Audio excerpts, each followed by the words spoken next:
Hey guys, welcome to the second edition of the Revamped Future Podcast. I'm Dave. You can follow us on Instagram at The Future Podcast and also on Twitter at The Future Podcast. In today's episode, we have a special edition of the podcast. I'm here with Owen, a special NBA analyst that we have, and we're going to discuss our list of the top 25 NBA players. Lists that we've recently researched and we feel pretty confident about, and great minds think alike. Owen and I have pretty similar lists, but we have some key differences that we'd like to discuss. So, Owen, how are you doing? I'm doing all right. I'm sad that basketball's over, but I'm hyped for draft and free agency. I can dive into the NBA draft finally and really figure out who every team needs to take. I'm also excited about these lists we have here. Now, as you said, we're pretty similar, but I think we have some key differences. Where do you want to start? I mean, start at the top. So I think that maybe a good thing that we could do to start would be just naming some key players that neither of us have on the top 25. Oh, interesting. Okay. So, some key misses that we both had were we both didn't have Rudy Gobert. You just missed it. Both, yeah, he was 29th on my list. Great defender, didn't do enough for me offensively. We both didn't have Devin Booker. No Gordon Hayward for either of us. And these are players that they're wing players. I mean, Hayward was injured this year, but there's sort of a ceiling for Hayward, in my opinion, and that's why he wasn't on the list for me. And you saw how well the Celtics did without him, and you also saw how well the Jazz did with Mitchell, a rookie, really, when Hayward leaves. And then Yeah, you it have just felt like, if I can jump in, it just felt like his talents were replicated by two 20-year-olds. yeah, Like, they were as good as him within a season. So hmm and then you also have Devin Booker, who you see his scoring potential, but he can be a little inefficient at times, and he needs to make his mark as a playmaker. And the Suns were the worst team in the NBA this year, right? So yeah, I'm not going to put someone in the top 25 in the NBA if their team's the worst team in the NBA. I mean, thinking about other guys, we both didn't have Kyle Lowry. Mm-hmm. I don't think it's too much of a surprise after a pretty disappointing postseason. The C.J. McCollum. Yep. Um, No Other than Jokic. that, I think we did. No, Jokic. true. Though he also is very close for me. Yes. I struggled with where he goes because, man, is he an interesting guy with his passing ability as a big man, but he's just, man, defensively he's horrendous, like real bad. Mm-hmm. And I mean, they didn't make the playoffs, and that team I think should have if they hadn't stumbled on a couple key areas. Yeah. So, first I would like to sort of talk about how we rank the players and what we thought about when we were making the lists. And so, I'll go first, and then you could say how you really determined. So what Sure. I did was, I'm thinking like most people would go about ranking by positions, but as a true NBA fan would know, there are no really positions in basketball today. So what I did was, I said, okay, there's three types of players. There's primary ball handlers, that's one type. There's wing players that can handle the ball, that's type two, and then there's big men that don't really handle the ball. That's three. Yeah. And so I went through every team and I just listed every single player from that team that I thought had a shot in the top 25, put them in each category. Then I ranked each player in their own specific category, so I was ranking players against similar players, and then finally I just made the final list. And so I was obviously looking at how they performed this past season, weighing that most heavily, but also looking at their whole career, their career trajectory, and also their future potential and what I think they would be like in the future. So that's how I did it. Yeah, I went about it a little less structured just because I think sometimes when you get a couple, like a big and a guard, if you do it your way, it's sometimes hard to put them into a Yeah. top 25 list. So I kind of went down. I had my list of players, and then next to it, I keep a list of teams, and end it with ending records and also postseason records. So if I have a guy like, let's say, Devin Booker, who I love his stats, I love where his potential is going, I can check myself with the record. But another guy's like that was Boogie. And then I just kind of go down it. I really, it's more the eye test for me. I mean, I look at stats, but it's body of work. I take in a lot of account body of work. Like Kawhi Leonard is sixth on my board just because I think he's hurt, but you can't ignore what the guy can do. Yeah. And then I think later down my list, one rule I usually have is after 15, I value potential more. And I know that sounds kind of strange, but I think if you start looking at that range, at guys like Jason Tatum, Donovan Mitchell, Ben Simmons, they're definitely not in that top 15 group yet. But how good they are now and how good they're definitely going to be just plays into where they are. I think is key to looking at them because they're the next guys up. Those are the guys that are going to be jumping into this ranking as some of the older guys fall off. Yeah. Yeah. So I guess the best way to go about this. So we have about 5 or 6 key debates and differences that we'd like to debate and discuss. But so the first one we have is Kevin Durant versus Steph Curry. And so before we get into that argument, I would like to read off my top 10 and then Owen read off his top 10 so you get a sense of where everyone is. But we'll also be flashing the two lists on the screen if you're watching this on YouTube. So my top 10 was LeBron, Steph, Durant, Anthony Davis, Harden, Kawhi, Giannis, Chris Paul, Embiid, Kyrie. My top 10 was LeBron, Kevin Durant, James Harden, Anthony Davis, Steph, Kawhi Leonard, Giannis, Russell Westbrook, Jimmy Butler, Klay Thompson. Okay. So the big difference here was we had the KD versus Steph argument. I just had Durant 3, Steph 2. Owen had Durant 2, Steph 5. And you can make your case first. I would. Sure. I think Kevin Durant is a generational type player and just his measurables. He's a 7-footer who can stroke it. I think you look at his career shooting statistics and the numbers are ridiculous. I mean, he almost has a 40, 50, 90 club for his entire career. He's a couple percent off in free throw percentage and field goal percentage. And that to me is insane, especially when you look at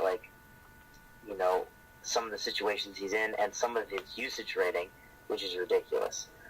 I also take into account that he, as a very young player, took a team to the finals. He didn't win, but he was right there. I think that he has... The reason I put him above Steph is I think he has the potential to carry a team on his own in a way Steph doesn't have. I think their ability to take over a game is equal. Whoa. But I think it is.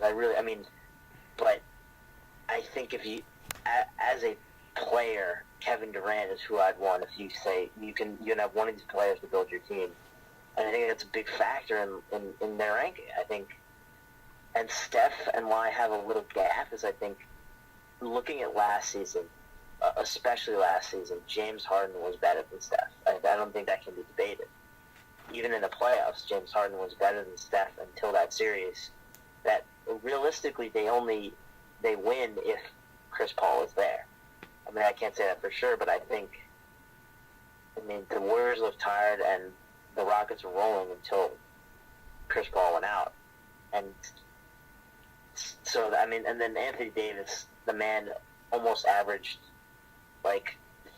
28 and 12 in the last 2 months of the season. I mean, he was ridiculous. Yeah, we both have Anthony Davis fourth. He's phenomenal. And I just think he is a better one-on-one player than Steph is. Durant. Okay. Yes, Durant. Okay. And I think the other two had a better season by far than Steph. And they deserve to have those rankings. Okay. So I agree with what you've said for the most part. Kevin Durant is definitely Kevin Durant is more of an all-time great than Steph Curry. I'll say that. Kevin Durant is, if you don't want to say he's the best pure scorer of all time, he's pretty damn close. He's a very good defender. Yeah, he's lethal. In the conversation. He's won the last 2 finals MVPs. He's a snake, also, which I do hold against him slightly. That's not the main reason Yeah, but he's that behind doesn't it Steph. doesn't affect his his, Okay, his abilities as a player. so I think the best way to go about ranking KD versus Steph, because it's unique that you're comparing two players like towards the top of the NBA rankings that are on the same team. I agree. That makes it much harder. So how I went about it is I look pre pre when they were pre teammates and post teammates. So how they play now and how they played before they were teammates, right? Yeah. So Steph Curry won two MVPs at championship and was the best player on on the winningest regular season team in NBA history before Kevin Durant. Steph Curry, in my opinion, and, Colin Coward says this all the time, and I'm not a big Colin Coward guy, but I mean I agree with this. Steph Curry revolutionized basketball. He I'm totally with you on Yeah, that. like what he did for the basketball. I mean, I'm the biggest LeBron James guy out there. What he did for basketball is probably bigger than what anyone did for basketball since Michael Jordan. I mean, he completely changed how we play basketball, how people grow up play basketball. He gave short, skinny people, the feeling that they could succeed in the NBA. I mean, you just need to shoot well and you need to have ball handling and have a high IQ and know how to run an offense. I mean, you don't need to be strong and really fast and athletic as much. And what I think that means something. Secondly, he's the best three-point shooter ever Yeah. in an era where three-point shooting is extremely popular and necessary, and at points it can be dominant. And in my opinion, the biggest reason that I have there's two more reasons. One of the biggest reasons is Steph Curry makes defenders come out like 5 feet past the 3 point line. The spacing that Steph Curry brings to a team is unmatched in NBA history. And the main reason Uh, the I main re- guess. yeah, I mean you have to look at some of the shots he's made in the NBA No, finals. I agree, Like but the spacing that he makes, the offense is so much better when he's on the court. You can look at the splits because you either have to have two defenders on him. He's constantly running around when he doesn't have the ball, and when he has the ball, you have to come out 5 to 6 feet past the 3 point line, which just opens everything else up. And lastly, the Warriors are a considerably better team when Steph Curry plays and Kevin Durant doesn't than when Kevin Durant plays and Steph Curry doesn't. Because when the latter is true, the Warriors played like I mean obviously a good team, but they were yeah. nowhere near as good as the dynastic team that we know them as. However, when Steph Curry plays and Kevin Durant doesn't, they are just about as good as they are when Kevin Durant plays. With that said, obviously I do not think they would have swept the Cavs without Kevin Durant. They might not have even beaten the Rockets without Kevin Durant, but they are almost as good without Kevin Durant. Steph Curry is the heart and the soul of that team. In my opinion, he's more important and valuable to the team than Kevin Durant is. Therefore, I put him above. I I mean, it's hard to disagree. Like, really, it's splitting hairs here. Yeah, Who's it is better? splitting. I I think mean, it's very it's very close. like my our only arguments to combat that are one, the versatility of Durant is that you can put him in the low post, you can have him guard pretty much 1 to 5, It's true. which I mean, Curry is a liability on most defenses. He is the one that they hide. Yes. He's not a bad defender because he works hard, but also a lot of his defensive deficiencies are because they have two potential defensive players of Plus the year, Klay Thompson. and Klay Thompson Yeah. and Andre Yeah, Iguodala in the it's just backstop. phenomenal. But You know what, Steph? I'm gonna give him. I can't give him enough credit, but also situation. I mean, he was put into a perfect situation for his skill set with a complimentary shooter in Klay Thompson, who is also one of the probably. Actually, I'm gonna say he's the best defensive two guard in the league. ooh. So he can always have the best matchup every night. Mhm. Then you put him with Draymond Green, who is a 6'6" center who can also pass. Like, what is a better situation for a shooter than that? Like, Mhm. perfect spacing for him. He benefits as much as they benefit from him. So I think the symbiosis that gives him as a team, like, that makes him great. He's great anyway. Yeah. But that elevates him because it's the perfect situation for his skills. I don't think Golden State is the perfect place for Kevin Durant in every aspect for his skill set. Mm-hmm. But I think it's just the versatility of Durant, the ability as a scorer, defensive player, and like you saw in this finals, the man averaged more assists than Curry. Like he had He did. 7 assists, and that's a no one series, but just as like an example of like he can pass. You need him to pass to win. He can pass. You need Yeah. him to grab 13 rebounds. He can grab 13 rebounds. Like anything you need him to do, he can Yeah, do. it's But true. honestly, it's such a close rank. Yeah, It's both hard to both say. phenomenal Right? players. Both definitely first ballot Hall of Famers. Both legends. I think Durant will definitely go down in a lot of people's top 10 of all time, and Steph would probably find himself in a lot of top 20 of all time. I mean, Steph is the great. You hit the nail on the head that he revolutionized basketball, and he's the greatest shooter of all time Yeah, by orders of magnitude. Just yeah, like look at his. Any listener out there, go look at his percentages over the course of his career, and it's insane. It's absolutely and ridiculous. also like something that's different. So when you think of pure shooters before maybe this new era of basketball, you probably think Ray Allen, Reggie Miller, Steve Kerr, right? And Yeah, they were mostly catch and shoot guys. The amazing thing about Steph is he can catch and shoot, of course, but the way that he shoots off the dribble is phenomenal. Like I was. Yeah, it I'm be gonna actually look up his off the dribble percentage it right now becomes because it's almost crazy. impossible to go under screens because he shoots threes from 30 feet away like it's nothing. I mean, some of the shots that he makes, they just absolutely flabbergast me. I mean, it's unbelievable. So, while you look that up, I want to introduce the um, next piece of argument that we have, and we very similar with the rest of our top 10, except we have a little bit of disagreement with Chris Paul versus Russell Westbrook. I have Chris Paul 8 and Russell Westbrook 11. Owen has Russ 8 and has Chris Paul 13 after Kyrie Irving also, and I have Kyrie Irving 10. So, how this thing plays out is sort of interesting. So, you ready to make your argument? Or you want me to go first? I went first last time, so I'll let you go Okay. first.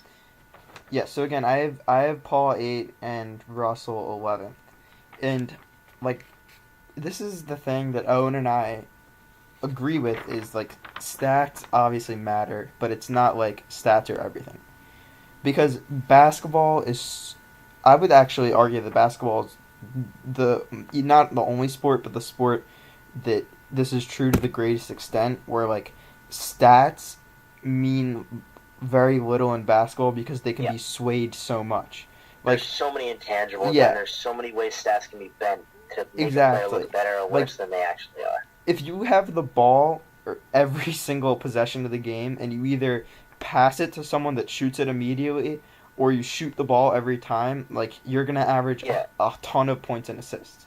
And I mean that's obviously not completely true for Russell Westbrook, but that's almost the situation that he's in. Like he's either yeah. passing someone the ball and they're shooting it, or he's shooting the ball His a lot his of the time. usage rate is historically high. Yeah, and he's inefficient also, and he may average 27 and 11 assists and 10 rebounds or whatever it was this year, but it's definitely inflated. But with that Yeah, said, the reason that he's still, in my opinion, the 11th best player in the NBA is that not everyone can do that. You still have to have a lot of talent to do that. He's probably he's definitely the most athletic guard in the NBA. I don't know about the most athletic player overall, and he has a motor, and again he's just very talented. But Chris Paul is the last true point guard in the NBA. True traditional point guard. I mean, this yeah, guy is not going to be your number one scoring option, even though he can be. He did it for the Rockets at points in the Warriors series. He led them in scoring. He shoots the three ball well, but not. He's not an elite shooter, but he shoots it well enough. He relies on the mid range. He hits his mid range shots. He can drive well. He's an unbelievable defender, very good defender, a great leader, and an unbelievable passer. That's Chris Paul. Chris Paul, he's mostly durable for the most part. I mean, Not at all. so is He is Westbrook. not durable. That man is made of tissue paper. No, I don't mean injury. Even that came off wrong. I meant like mentally, like he's Oh, okay. ready. He's Fair enough. ready. Yeah. Yeah, that came out. I shouldn't have used the word durable. Like he's always ready. He's a great leader. Um, if you look at just his track record, both him and Westbrook haven't had great success in the playoffs. I mean, I know Westbrook made the finals that one year with him and Durant, but I mean, Chris Paul's never made the finals. This was the farthest he'd gotten. I think he would have beaten the Warriors in the playoffs this year if he did not get hurt. And lastly, like the argument against Westbrook, I'm gonna take another page out of Colin Cowherd's book.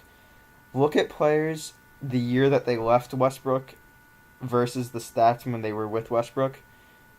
Victor Oladipo, Sabonis. I mean, Kevin Durant to some extent also. I mean, he's the two-time Finals MVP. And then look at people when they join Russell Westbrook. Carmelo Anthony, to some extent Paul George. Yeah. And it's just glaring how much he makes people around them worse. And it's for that reason I can't have him above Chris Paul, who's known for fitting everywhere and making people better. I mean, people thought that he wouldn't fit with James Harden, who's another ball dominant person, and then they turn around the best season in Rockets history and almost dethrone the Warriors. So that's it. I mean, I love Chris Paul, but I think there is a little too much blown into the narrative that he's a great leader and he makes everybody better. I think you can see that by his Clippers tenure. Like, obviously, there was friction in that locker room that was to some extent stemming from him. I mean, you could almost use the argument that look at Blake's season. Like, I know Blake got traded, but like he was having a very, very good season when he was healthy. Like when he was not messed up, when he did not have time off for the getting sidelined by Austin Rivers, they played well. I mean, I think for me, Chris Paul, like he's the injuries. Like when I'm valuing a player, I value injuries because you never know. He has to be available. For a player to be good, he has to be available. And his list of injuries is long, and his list of like whenever he's played hard or his minutes have been upped, he gets injured. His playoff, like it boils down to a lot of it's playoff struggles. I think they're not all his fault, but like remember the turnover he had against the bad one that lost them the game a couple years ago. I was in the shit. Was it in the Spurs series? I think. Yeah. I remember. And then the one he had against Utah. That was almost a turnover in the closing minutes. Like things like that. Like you're the point guard. What are you doing? Yeah. And I know those are very small, but I look at those moments like when I'm evaluating a player. And then Russell Westbrook, I almost don't want to rank him this high. Like I think he almost doesn't deserve an 8 for all the bad things he does. But his stats just like they almost bludgeon me into putting him there, because simply like if we're talking, yeah, maybe he's not doesn't make always his team better, but as an individual basketball player, Russell Westbrook is ridiculous. I mean, like there are a lot of ball dominant guards in the league, like AI, Isaiah Thomas. Like there's so many guys through the years who have been ball dominant, heavy usage point guards who have not done what he's done, who have not had the stats he's had. It's definitely true. And I think, and that deserves merit. Like, yeah, his failings are clear and obvious, and we all know them. But his offensive skill as a player and his willingness to compete, even if that is not always the best thing, like when he should getting his teammates involved more, it makes him a great player. So I have to have him there. I mean, do we want to talk about any of the other differences we had too? Not at this part That of range? not in this range. I mean, the Kyrie thing was not big. You just had him above CP3 one spot, and I had Kyrie just at 10 one spot above Westbrook. So I feel like Kyrie. I mean, he's not Westbrook level because I think if you gave Kyrie Westbrook's roster, he wouldn't. I think they'd be way better than the Thunder. I think they would have beaten the Jazz if you put a healthy Kyrie on that team. They 100% would have beaten the Jazz. 100%. Hot take. That's not a hot take. I think that is. I mean, Kyrie, 100% healthy Paul Kyrie. George, Melo, Steven Adams. Uh,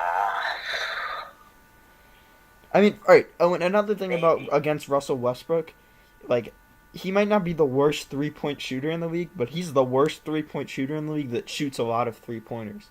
He is That's true. That's atrocious. fair. He is god awful. That's fair. What was he? 20 what percent? 20. Yeah, 28 or 29. Oh yeah, He's bad. He's bad.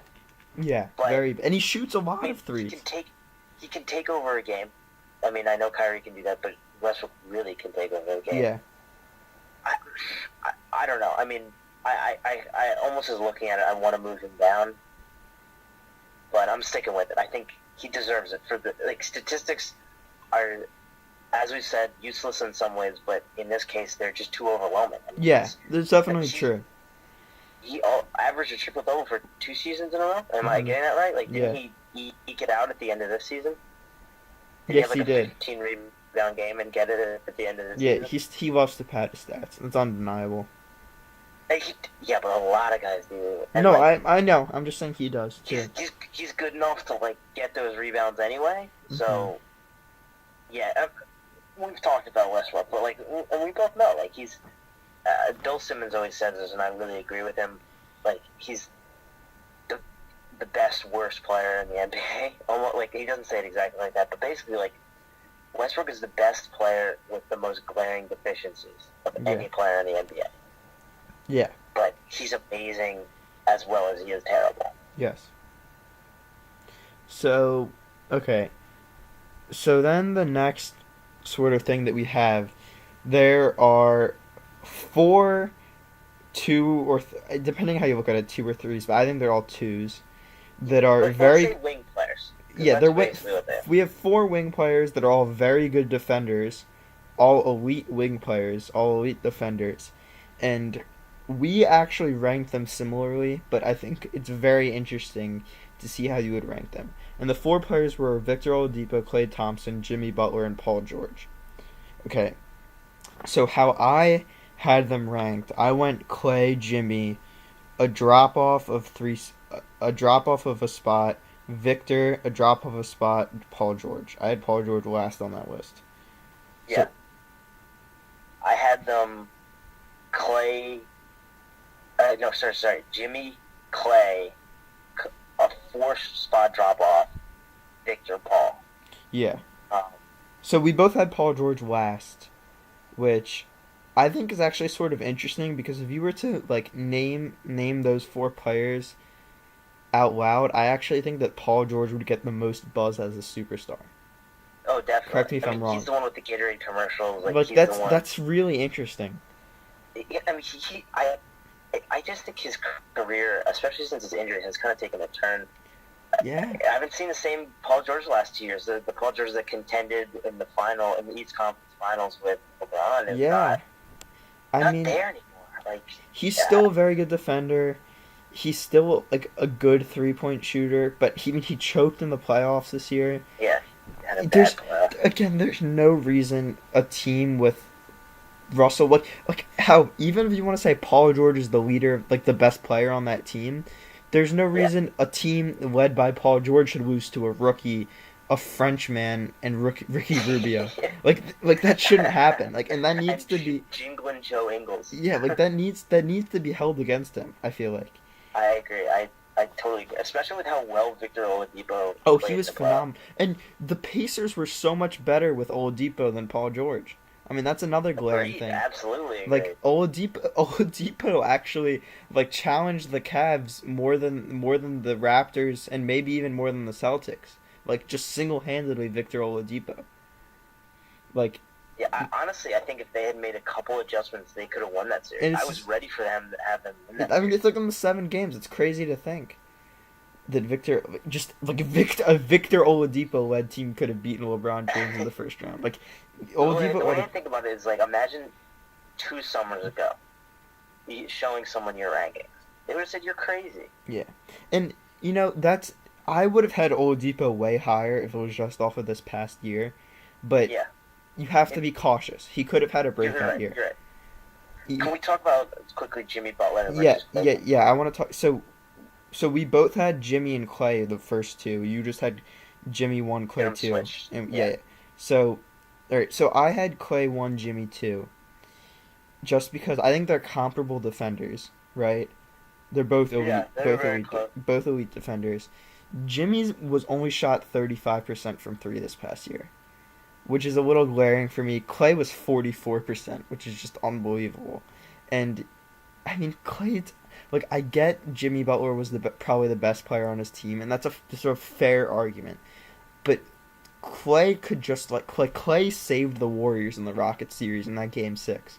You know what I mean? That's true. Like That's true. Clay, when Clay is hot, that man can go off for 20 points in a quarter. Like that's unbelievable, and he doesn't even have to dribble. He fits on in any system anywhere. Anyone can use the best 3 and D player in the league because he is 3 and D supreme. It's just like what he can do is unbelievable. He's the best. I think he's the best catch and shoot 3-point shooter of all time. Because he's not as good shooting off the dribble as Steph, but catch and shoot, I think he's better than anyone ever. He's remarkable. I agree. He's remarkable. And Jimmy, this again, I only had them one spot apart, and really, if you, I wouldn't, I'm not gonna disagree that much, but I'll let you go. I think what Jimmy Butler could do offensively, other than just shoot off the Yeah, dribble, it's true. is what sets him apart. I think, yes, as a catch and shoot guy, Clay is untouched by anyone. But he functions best because he works in an offense that complements him perfectly. Yeah, Jimmy Butler works in one of the, I would say, worst offensive sets in the league. Like, that team does not know who should get the ball with Wiggins on the floor and then Karl Anthony Towns. Like, it was a rough season for them. I know they made the 8, which is good for them not having made the playoffs in a lot of years. Anyway, I just think his ability to carry a team, there's a big thing. If you can carry a team, if you break out of your role, especially since he can handle the ball, he can go to the cup, he has a mid-range game, like he's a defensive player, he has better assist ranking than Clay. That stuff matters a lot to me. His win shares and PER, I know those can be iffy depending on a lot of factors, but they're significantly better for the last season. yes, So yeah, I mean, it's so close. Clay, the only edge I would give him is his pedigree in big games. Is again, like, he saved them in 2016 against Oklahoma City. yes. Remember that That game game he had six, he went yeah. nuclear, and he saved them, and he saved them in the Rockets. But I think Jimmy, as an individual solo player, is better. Yeah, and those are all fair points. And another thing I'd like to add on to your point actually is that like the Wolves would have been probably a 3 seed in the West if Butler didn't get hurt, or three I or a four agree. seed. Those teams were so close at the Yeah, end there. and no, because they were a 3 seed when he was healthy, and then he got hurt Yeah, for a long time, they and fell off. they lost to the Rockets in the first round, which isn't really like I'm not gonna shame them for that. But if they're the 3 or 4 seed, I definitely think they could have won a series in the playoffs. And If they were 3, who they would have played the Pelicans, and I think they would have won that series. that's an interesting series. Yeah, I don't. I know Drew Holiday started playing really well and Rondo, but I don't know. Anyway, that's not the point. But the point is that if the Wolves need to figure something out with Wiggins, because Jimmy Butler, I think he's underrated. I think he's an elite talent, and Karl Anthony Towns, which we'll get into later probably, is an elite offensive talent. But defensively he has problems. But they can do a lot of things offensively, and I honestly think they might need a point just like a good point guard instead of Wiggins, because I feel like Wiggins and Butler, their skill sets sort of overlap. Wiggins is the worst version of Butler. Yeah, he is, and he's so Um, inefficient, not a great shooter. yeah, man. Andrew Wiggins, I think, does not have too much time. I mean, he has a lot of time because he's a good enough player to stay in the league, but he does not have too much time left to prove that he can run an NBA team. Or Yeah, prove that he's an NBA star. I think he has maybe 1 or 2 seasons left yeah. to show us something. That's true. All right, so next thing. Um, so DeMar DeRozan. Interesting. Like I gave him pity points. You didn't even have him in your top 30, and Yeah, I because mean, like, I had him, you go. I had him What you, 20th out of 25, and convince me why DeMar DeRozan should be a top 25 player, my because all right, I'm not convinced right now. okay, I would love to convince you. Couple things. First off, like I know this isn't a great argument, but it is an argument. There's no way. What did the Raptors win 60 games this year? Or were they close? 50, 58. They were like 58, 59. I'll look it up, but I can. Whatever. There's a basically 60 win team that was the one seed in their conference should not have one player in the top 20 or 25. And like you look at DeMar DeRozan's just like I'll just look at stats. He's he was 23 something points per game this year. Last year he was close to 28.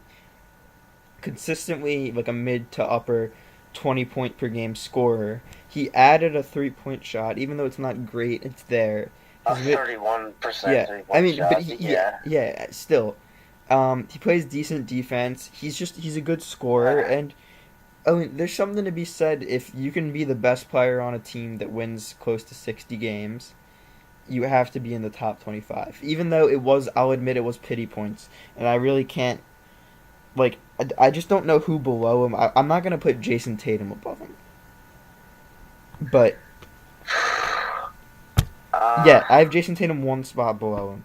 I, that's just you're right. You're probably right. I just like he's such not a good player though.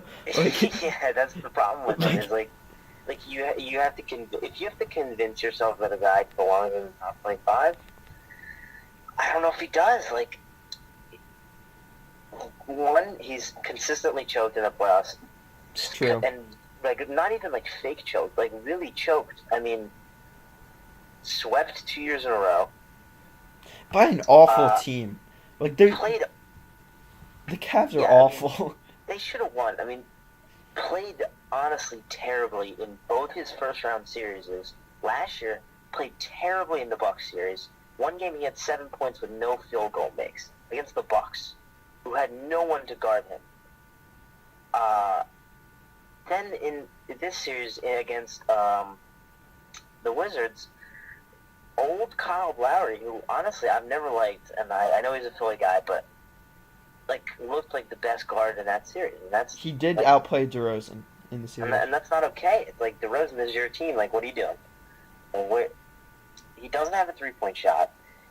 He doesn't play defense. He really is a defensive.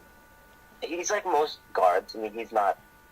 He's like most guards. He's a bad defensive player, but he doesn't have a 3-point shot. He's relatively inefficient. 48.8 effective field goal percentage for this season.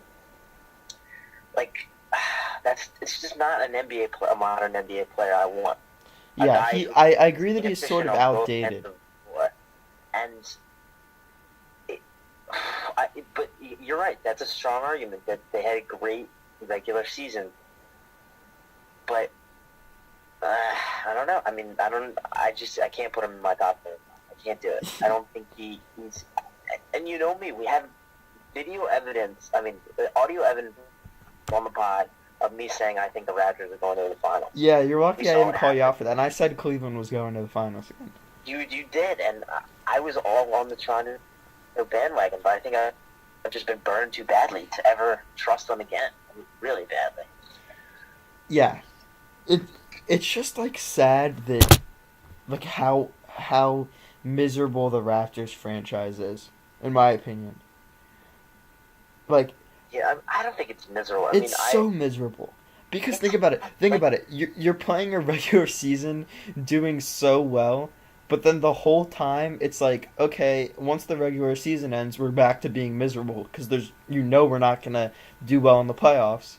And I'd even if you rather- think maybe this is the year, LeBron just sweeps you again. I'd rather be them than like the Kings or I mean, at least the Grizzlies Kings or have the like some Suns. young I mean- talent, that's true. and you're gonna get maybe like a Marvin Bagley or something like that. I don't know, but so let's also talk some Jason Tatum, Donovan Mitchell.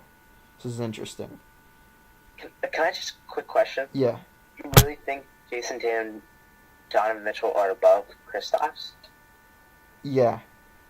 Really? Well, I have them just like one spot above Kristaps. I Right. think Kristaps is healthy. Kristaps is ridiculous. Okay, his injury issues. You know, Wes, I'm gonna give a take. You might think it's a very hot take.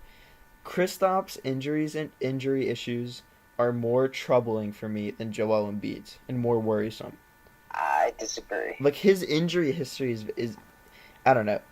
For me, I am mean, I he's a big man who does not have a developed body. Of yeah, course, he's gonna have injury and issues. like all right, Wes or Owen. I'm sorry. I'm sorry Yeah. for calling you Wes. um, I will never get around the fact that Kristaps is 7'2" and averages like 7 or 8 rebounds a game. I will never get over that.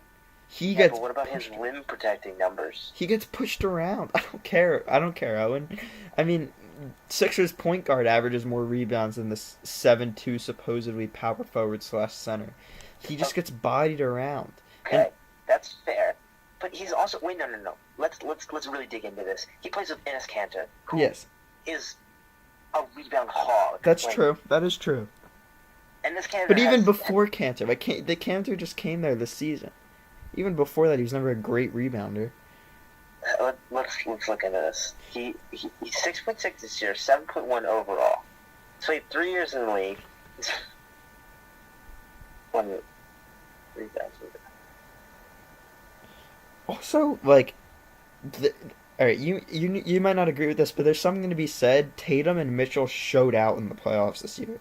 Kristaps has never made the playoffs, and I get that's That's not not all his his fault. fault, It's not though. all his Like, fault, but I mean, Donovan Mitchell and Jason Tatum got put on the perfect situations. okay. Donovan Mitchell got handed the keys to an offense, which he deserved, I mean, but he also had great defensive players, a great coach.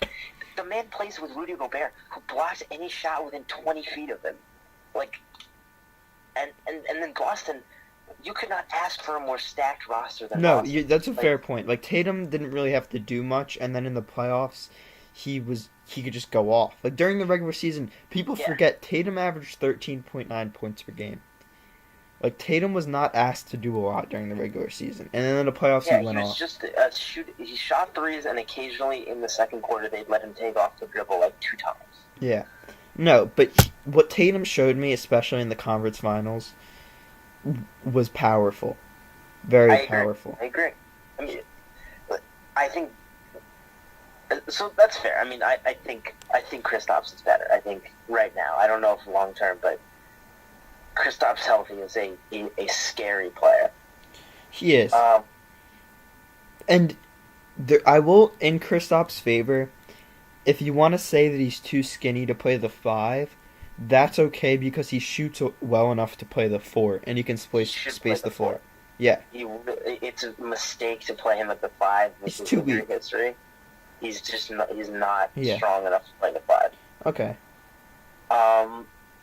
For me, I mean, I agree totally with Jason Tatum and Donovan Mitchell. I mean, I ride for Ben Simmons, but those two guys, like, in the playoffs, they were consistently great. I mean, Donovan Mitchell outplayed Westbrook in that entire series. Like, Yeah, he did. outplayed an MVP as a rookie. And that's did. ridiculous. That's, like, you got to give it up to him.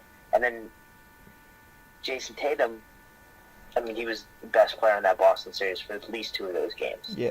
I mean, I think just a regular shout out to Jaylen Brown, who I had at 29, who I don't think gets enough love on that team, but those two guys as wings, that's a scary, Yeah. And scary position. you want to know what's interesting? Simmons, Tatum, and Mitchell are all elite defenders, Exactly. which is I kind of think that rare and awesome at the it same is time. rare. It is rare. You have 3 like, and they're also unique players, and they're all elite defenders, which I think is awesome. I have a theory about this, if I can take a quick hot take. Okay. New guys coming into the NBA care about defense because they're tired of getting made fun of on Instagram. Because as soon as you make a really bad defensive play on Instagram, you get roasted. I mean, on the basketball, you get roasted. Like, I'm not trying to show up on House of Highlights, like, get my ankles broken every single night. I think that's a little far fetched, but I stand by it. I do Also, agree that defense is a lot of effort, though. Like, a lot of defense is effort. well, I think it's because all three of the guys are high character guys who care about the team. They care about winning. They got to put in great situations. I think defense is a lot about situation, Yeah. honestly. I think if you look at players who get put in the right situation defensively, they're going to be great defenders. Because they, like Jason Tatum, that was the biggest question coming into the draft, was like, is this guy a defensive liability? Wasn't. He And was a good defender. he's not, because you put him in a great system with a great, like, running mate in Jaylen Brown, a great center in Al Horford, and a coach who's going to make him play defense or he's not going to get the minutes he wants. That makes him a great defender. Oh, in other news, number 7 on my list, Brad Stevens. How many Sixers assets would you trade for Brad Stevens? Um, I'd give Brett Brown the number 10 pick this year in Covington. I'd throw in Rashawn just because. No, I would not throw. Brad Stevens would make Rashawn an animal. That's true. Rashawn Holmes would be the next Al Horford if he stayed with. Okay, yeah, I feel really bad about not having Al Horford on my list because I was thinking about it, and Al Horford is like just a slightly downgraded Draymond Green. If you really think about it, Basically, they're yeah. actually very similar players. I'm always impressed by his passing ability that I think gets And looked Al over. Horford's quick defensively, like with his feet. Yes. He's a good on-ball defender too. He impressed me a lot in the Celtics series. It also seems like he never misses a wide open three. That's true. Like Draymond misses so many wide open threes. Yeah, he shot 42% from three this season. Horford, yeah. He's a 37% career shooter. That's insane for a 6'10" guy. Yeah, he's not tall. But yeah, it's true. Yeah, I mean, is there anything else you want to talk about on the list?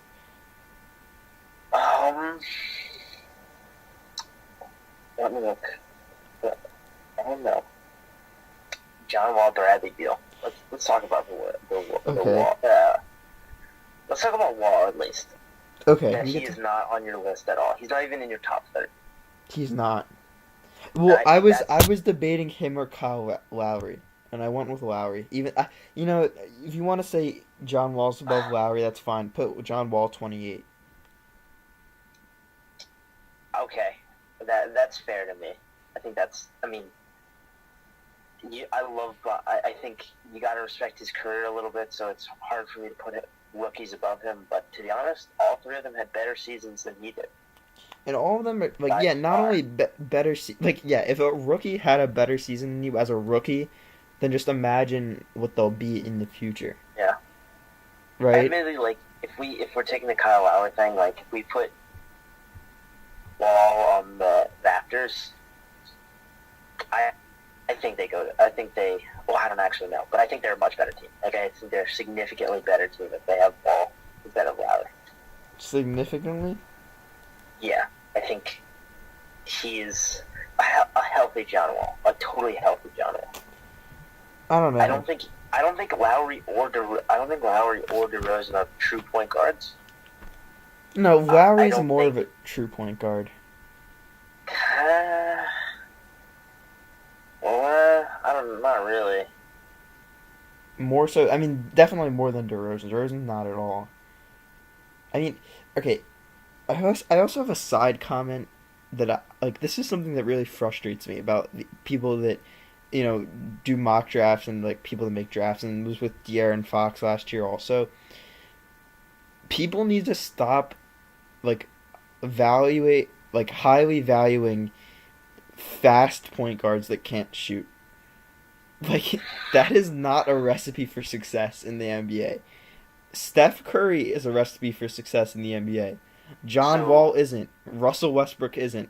De'Aaron Fox isn't. Like these people will maybe be like all-stars, and I don't think they'll ever be elite players. Like no one's gonna call John Wall an elite player. John Wall will never be the best player on a championship team. Neither will Westbrook. I agree with you, but Okay. like, show me another player like Steph Curry. Like, show me another unathletic guard who's I mean, Kyrie's on not. the level of John Wall. Kyrie's not really athletic. Like Kyrie's not like you look. You don't look at Kyrie and say, "Wow, he's insanely athletic." But Kyrie's a Kyrie's, skilled point guard. That's the reason he's good. Yeah, I agree. His finishing ability is really what sets him apart. His handling, he's a good shooter. Same with Like, Damian Lillard. I don't want to. Kyrie needs to prove some things to me. And Okay, I agree. I am like, fairly anti-Kyrie. If you put John Wall with LeBron James, like if you put John Wall, I don't think he's better than Kyrie, but I think you see my argument there. Like he's obviously gonna show out. Like, I don't think they win that finals if John Wall's on the team instead I of don't Kyrie. either. But I don't think Kyrie has ever had to be a superstar on his own yet. And he hasn't. And though he played very well for Boston this season, that's half a season. He didn't even. Yeah. Like. No, that's fair, and I agree to some extent. I'm just saying that, at least in this modern NBA, like a fast, athletic point guard that cannot shoot will never, or guard in general, I'll say, will never be the best player on a championship team. And people need to stop, like De'Aaron Fox annoyed me so much, because back when the Sixers, before the Markelle Fultz trade, people were saying, okay, Josh Jackson, maybe De'Aaron Fox, right? I would have been very angry. I mean, I love De'Aaron Fox. I think he's a competitor, but... Like, yeah, they're competitors, but they're, like, fast guards that can kind of play defense, but they can't shoot. It really doesn't do much for me. And doesn't do much for a championship. What happens if De'Aaron Fox becomes a 40% three-point shooter, though? It'd be great. Be a good player. I mean, I just think, like you look at a guy like... I think there's a lot of guys who are good shooters who wash out. Well, not good shooters, but, like, who don't develop more than that. Or, like, for example, Malik Monk basically has the same physical measurables as Steph Curry. Oh yeah, no, Malik Monk was never supposed to be an elite player. He was really drafted for his floor. Like, he was drafted for his floor as a bench shooter. That's true. I mean, I agree with you. I think the argument kind of turns on if they learn how to shoot. Yeah, that's true. I mean, that's what the argument is. I mean, but then comes the question: is like, okay, does that mean you have Trae Young like top of your board? No, I don't. But I mean, this is a little hard because there's no real guard prospect above him. Yeah. I mean, there's a couple. Like, I would say Colin Sexton has a very good chance of getting drafted above him. Really? The draft, can we talk about the draft for a little? It's interesting. I'd love to. Okay. Well, first thing, to the inverse of what I previously said, I don't think Doncic should be the number 1 overall pick. I wouldn't take him at number 1. Like, well, why not? The athleticism. You can't name me one European, white European non-big that has been an elite level player in the modern NBA. Okay, my counter argument to that, like, the bigs can be, like Dirk and Kristaps, like, they can be because they don't have to be as athletic. But, like, my counter argument to that is that he is much more accomplished by far than any of those players were. Okay. Like, I mean, no, Ricky Rubio was very accomplished. He dropped like 50 on the U.S.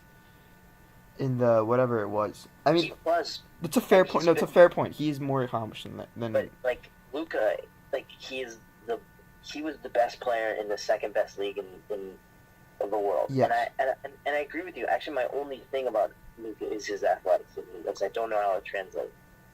But he's a shooter who can pass. He's not a great shooter. He's a good shooter. It's not a huge strength of it. I mean, I'm looking at effective field goal percentage is 53. Yeah. I don't know what his 3-point percentage is. I wouldn't take him number 1. I mean, the Suns, I think, should take 8.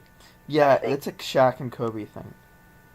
Like, possibly. And that's what they've been saying. I mean, Aiton's defensive numbers are not good, and I don't think putting a bad defender in a bad situation is ever a good idea.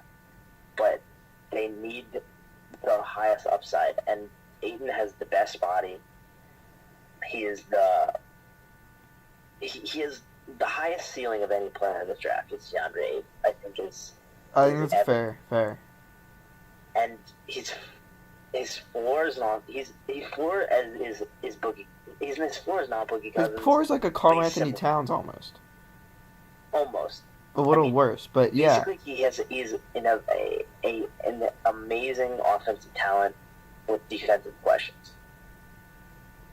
Yeah. Um, But then I think that so the Grizzlies have the second pick, right? no, it's um, Is it Suns, Kings, Suns, Grizzlies? Kings, Atlanta Grizzlies. Suns, Kings. Oh, wait, I'm sorry. I was mixing it up. Yeah, so the Kings are gonna go with Aiton or Doncic, whichever one doesn't get picked. Correct. That's what Probably, I heard. but They're fine with either.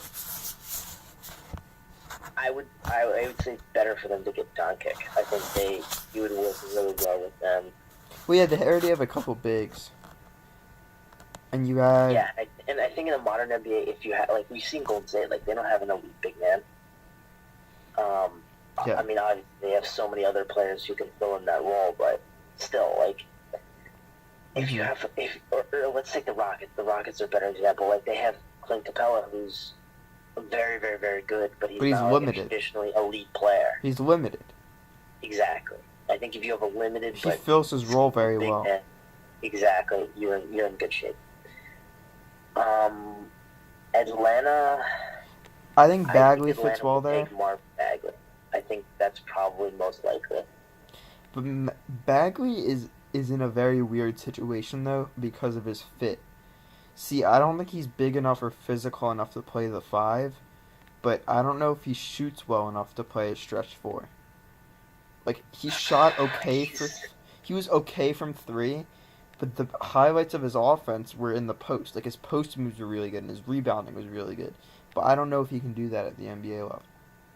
I think rebounding will translate. I think he's an elite rebounder. He's also very young, so he can get bigger. Yeah, I mean, he's 6'11", 234. Look at his stats right now, which is, I mean, not a bad size. And if he gets bigger and more skilled, then that's fine. My question with him is how efficient is he as a scorer? I mean, he was 39.7% from three on 58 attempts. yeah, it's Which not a is lot of attempts. not a big sample And a size. lot of them were wide open. Like I watched a lot of the Duke games. So and that's true with a lot of big men. That's why a lot of their 3-point percentages are very high. I mean, I think the biggest question is offensive upside. Like, you know, like he's a decent shooter and he's good low post moves, but can he handle the ball at all as a four? No. Can he pass at all? Like, I mean, not even pass, but like playmaking. You know what I mean? Yeah. But I think he'll put up big stats. I think on one of these bad teams, I think he'll be. Hopefully, he's not a big stats bad team guy, but I think at least early in his career, he's gonna put up big stats. Yeah, I could see him going like 14-9 as a rookie, averaging 14-9. Easily. I think I think he has a good chance to make noise, and just because of his stats. But I don't know how that will be long term over his career. I'm just thinking rookie year, second year. Yeah.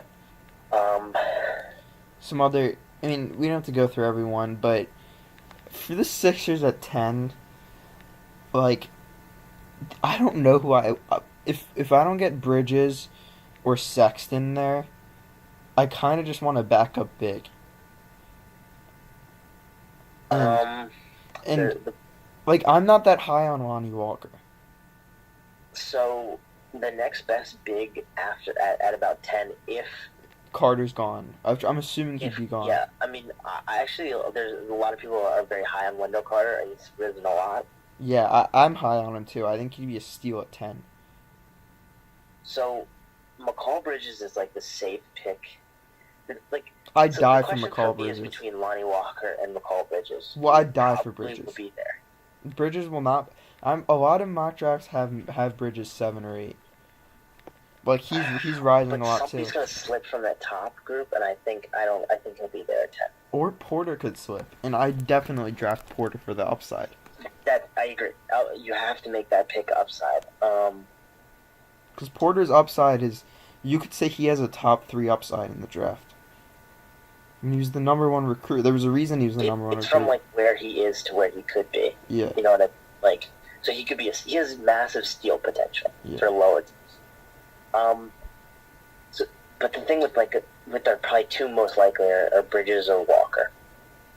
yeah, I heard the argument. Kevin O'Connor from the Ringer made this argument. It's like Lonnie Walker is a better shooter than Bridges was at the same age because Bridges is almost 22. Walker's is 19 and a half. yeah. Walker's probably a better athlete, though admittedly McCall is much taller.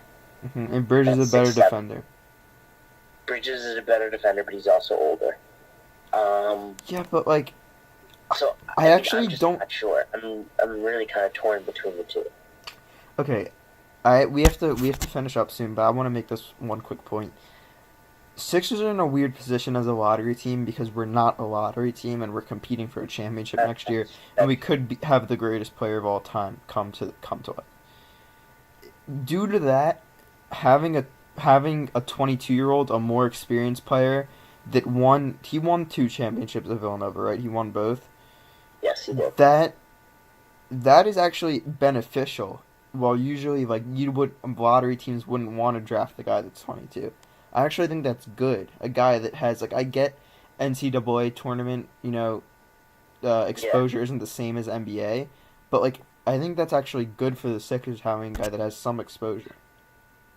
I agree. I think, and also let's not discount the fact that he's a Villanova kid. Like, Philly. how great would it be for him to stay in Philly, like where he's comfortable?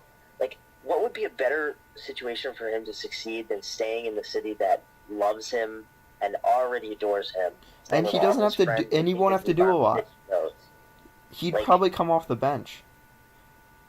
No, exactly. Like, he wouldn't have to. Well, I mean, I think it really depends on free agency. But like, there's a high chance he comes off the bench. Yeah. I mean, and honestly, if he can be a guy off the bench who hits some threes, like if he can be almost, Justin Anderson Supreme. What's his name? What's the Italian dude that we only have that shoots threes? Bellinelli. If he can be Bellinelli, who's a better defender, like, sign me up. Like, Yeah. I'm one Paul Bridges. But it's interesting. I mean, if you say back up big, Robert Williams is the guy. I mean, Texas A&M, he's a big reason they trounced UNC, like absolutely destroyed them. Yeah, backup big is a safe pick because it's definitely a need.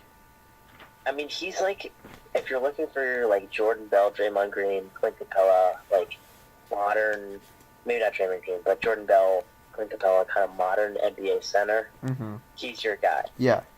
And I think that's it's a valuable asset. Absolutely. Especially with like Embiid, like let's say, for argument's sake, that we get LeBron or we don't, but we're a very good team this year.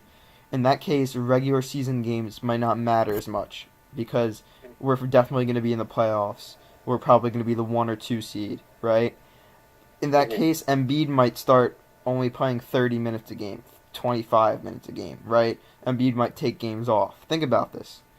I mean, like, the backup big, especially for the Sixers, knowing who our center is very valuable. And especially if we don't want to pay a veteran. Yeah, it is. It's true. Yeah, very good point with that. I can't think of many good. But I don't know if I want to miss out. Like, it really depends. It guys sucks. Like that, like rangy guys are so valuable. It sucks that the draft is before free agency starts. Yeah. It sucks. Because, like, if we knew we were getting LeBron, everything else would... Like, if we knew we were getting LeBron, you have to go back up big, in my opinion. Let me put you something that's going to annoy you, but should we take a point guard? A true point guard. That's a good point. Like, if we're thinking W- Markel's shot is not there, would you call Lonnie Walker a true point guard or no? then for our choices there would be Trey Young, possibly. I would get Colin Sexton, almost definitely. Trey Young. It was no. I've heard Sexton was supposed to go to the Knicks, and I would definitely take Trey Young no matter Wow. what if he's available, because he's the upside again with Trey Young. You know. That'd be interesting. Trey Young, I mean, he's horrible defensively, but we could also take a flyer on Shea Gilgis Alexander, who's Hmm. I actually really like. I don't know if I like him enough to take him at 10, but he's a 6'6" combo guard. And Yeah. I mean, like, that's not bad. He really kind of took over in Kentucky. Yeah. And Owen, in all honesty, this is something that I've said since the beginning. Something that I would really like to do. Give up 26, 10, a second rounder, and maybe Bayless.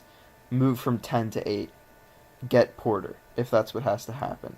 Like, Interesting. Porter's upside is so much that we could potentially, like, disregard LeBron. Like, Porter has the upside of a Markel Fultz, right?